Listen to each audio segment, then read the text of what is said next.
जय तुलसी मैया। राधे राधे एवरीवन।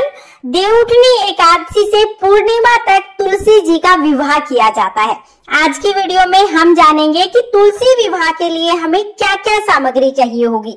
चाहे आप पंडित जी से शादी कराएं या स्वयं आप तुलसी जी का विवाह संपन्न कराएं, आपको ये सामग्री तो चाहिए ही चाहिए होगी। तो जो जरूरी सामग्री है वो आज की वीडियो में मैंने आपको दिखाई है। इसके अलावा आप सामग्री को कितना भी बढ़ा सकते हैं। तो जरूरी चीजें क्या क्या होंगी वो मैं आपको बता देती हूँ।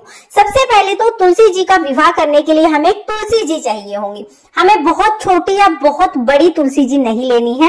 आप इस तरह की तुलसी जी लीजिएगा कि उसमें मंजरी जरूर आई हुई हो। तो इस तरह की हम एक तुलसी ले लेंगे। तुलसी के साथ साथ हमें शालिग्राम भगवान लेने हैं, क्योंकि शालिग्राम भगवान से ही तुलसी जी का विवाह संपन्न कराया जाता है।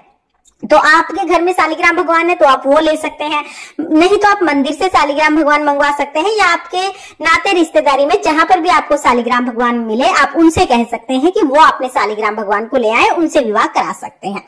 शालिग्राम भगवान अगर किसी कारण से आपको नहीं मिल पाते हैं तो आप भगवान विष्णु की फोटो या मूर्ति ले सकते हैं, क्योंकि शालिग्राम भगवान भी भगवान विष्णु का ही स्वरूप। आप चाहें तो आप लड्डू गोपाल जी भी ले सकते हैं, क्योंकि लड्डू गोपाल जी भी भगवान विष्णु का ही स्वरूप है। अब तुलसी जी के विवाह में पूजन के लिए हमें गणेश जी चाहिए होंगे, तो आप गणेश जी ले लीजिएगा। तुलसी जी के लिए हमें चुनरी लेनी है, और भगवान विष्णु के लिए पीले रंग का वस्त्र हमें लेना है। तो आप पटका या पीले रंग का कोई भी वस्त्र ले सकते हैं। तुलसी जी के लिए हमें श्रृंगार का सामान लेना है। जितना श्रृंगार का सामान आप चाहे उतना ले सकते हैं। इसके साथ ही विवाह की पूजा के लिए एक देसी घी का दीपक चाहिए होगा। तिलक करने के लिए रोली चंदन चाहिए होंगे। एकादशी के दिन ये विवाह संपन्न होता है, इसलिए चावल नहीं लेने हैं, तिल लेने हैं। तो तिल हमें चाहिए होंगे, सफेद तिल आप ले लीजिएगा। वस्त्र के रूप में हम मोली ले लेंगे, और भगवान शालिग्राम या विष्णु भगवान और गणेश जी के लिए 2 हम यहाँ पर जनेऊ ले लेंगे।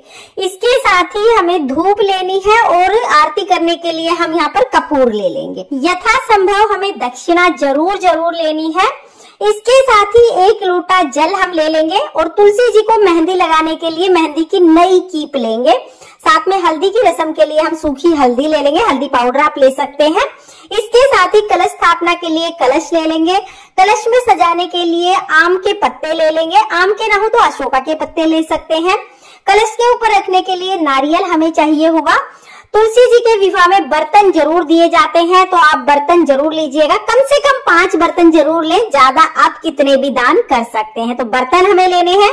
भोग के लिए ऋतुफल हम ले लेंगे, तो जो भी ऋतुफल आपको मिल जाए वो ऋतुफल आप ले सकते हैं। आप हो सके तो 5 ऋतुफल लीजिएगा, 5 ना मिले तो एक ही फल को 5 की संख्या में ले लीजिए। इसके साथ ही मिठाइयों का भोग लगाया जाएगा, तो आप घर पे मिठाइयां बना सकते हैं या बाजार से बनी हुई मिठाइयां भी आप ला सकते हैं। वरमाला के लिए हम 2 माला ले लेंगे। तो यहाँ पर देखिए, आप अगर माला लेके आए हैं तो ठीक है, लेकिन अगर आप खुले फूल लेके आए हैं तो उनसे भी आप माला बना लीजिएगा, क्योंकि हमें वरमाला करानी है तो उसके लिए हमें 2 माला जरूर चाहिए होंगी। तो तुलसी जी की और शालिग्राम भगवान की आप माला बना लीजिएगा। साथ में ही हमें तुलसी जी के लिए बिछिए जरूर लेने हैं। जब आप श्रृंगार का सामान लेंगे ना, उसमें ही आप बिछिए ले लीजिएगा। बिछिए सुहाग का प्रतीक होता है। आप चाहे तो चांदी के बिछिए ले सकते हैं, या आप चाहे तो तांबे के बिछिए भी आप ले सकते हैं। कोई भी बिछिए लीजिएगा, बिछिए जरूर लेने हैं। के साथ ही शालिग्राम भगवान के लिए और तुलसी जी के लिए हम कपड़े ले लेंगे। तो यहाँ पर मैंने एक पैंट शर्ट का जोड़ा और एक साड़ी ले ली है। मंडप बनाने के लिए हमें गन्ने चाहिए होते हैं। तो देखिए, आप चाहे तो गन्ने से मंडप बना लीजिएगा। मंडप नहीं बना पा रहे हैं तो आप दोनों तरफ गन्ने रख दीजिएगा मंडप के रूप में। तो गन्ने हमें चाहिए होते हैं, आप गन्ने ले आइएगा। दिया जलाने के लिए माचिस हमें चाहिए होती है, और कुछ सिक्के आप ले लीजिएगा। जैसे गठबंधन के लिए सिक्का चाहिए होगा, कलश में डालने के लिए सिक्का चाहिए होगा, तो उस खुले सिक्के आप रख लीजिएगा। साथ में हमें सुपारी भी चाहिए होगी, तो यहाँ पर मैंने सुपारी भी ले ली है। तो फ्रेंड्स, ये वो टोटल सामग्री है जो तुलसी विवाह के लिए हमें चाहिए होती है।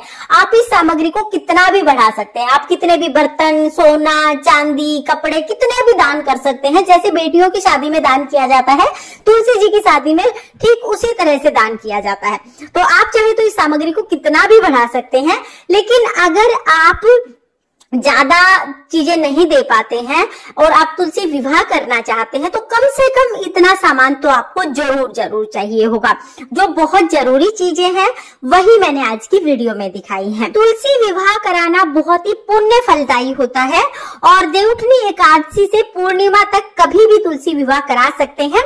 ज्यादातर लोग देवउठनी एकादशी के दिन तुलसी विवाह कराते हैं।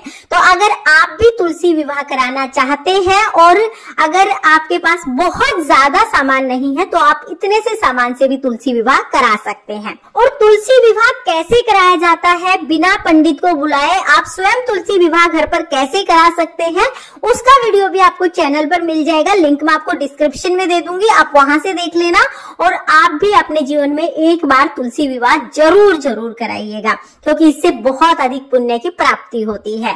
फ्रेंड्स, तुलसी विवाह के लिए जरूरी सामग्री का ये वीडियो आपको कैसा लगा कमेंट करके जरूर बताना। और अगर ये वीडियो आपको पसंद आया हो, वीडियो आपके लिए थोड़ा बहुत भी यूजफुल हो, तो प्लीज प्लीज वीडियो को लाइक कर देना। और हम महिलाएं घर में तीज त्योहार कैसे करते हैं ये देखने के लिए मेरे चैनल को सब्सक्राइब कर लेना। राधे राधे।